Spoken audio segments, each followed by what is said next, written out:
This is an industrial hog. He and his friends make up some of more than the 22 billion pounds of pork products Americans eat each year. And this is Kenny Brinker. Straight north from... He owns nearly 3,000 hogs about 45 minutes northeast of Columbia. He has what's called a CAFO, a concentrated animal feeding operation. It's a hog farm on an industrial scale. It's become the way of American agriculture because it keeps the retail price of pork cheap by creating a lot of it, very quickly and inexpensively. The demand for the product, the agriculture product, is not going down. So, the producers are having to think about the best ways to produce the product that society is demanding. CAFO farmers argue that what they do serves the people in the most efficient way. Brinker can raise a hog from birth to slaughter for about $60, largely because of scale. So the economies of scale just are not in the favor of the family farm. And we're at that point, we've been at the point for many years where the economies of scale are what you have to manage and take advantage of. That kind of economy comes at a cost. Brinker is housing thousands of pigs in his buildings.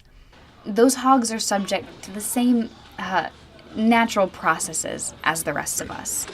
It all has to go somewhere, and the neighbors would prefer that it doesn't go to their property.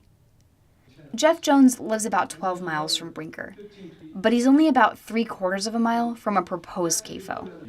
He's a farmer who is not happy about having a neighbor that's basically the modern agricultural economy winking and squealing its way through the night. But as you confine those animals in smaller spaces, you have more sickness and more issues of polluting water and affecting your community and air in negative ways, land values.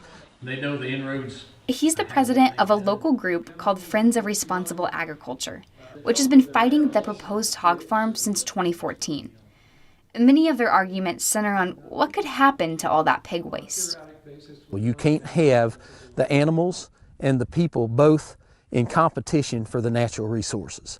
And the best way to do that is spread these animals out, don't concentrate them.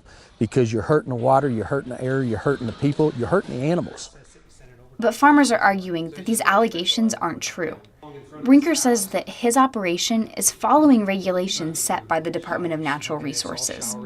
We're allowed zero pollution, zero runoff, and we're monitored by it. So I'm not sure why our society, particularly in our county right now, wants to come in and say that we're degrading our environment. It's a balancing act, and it's a perpetual conflict.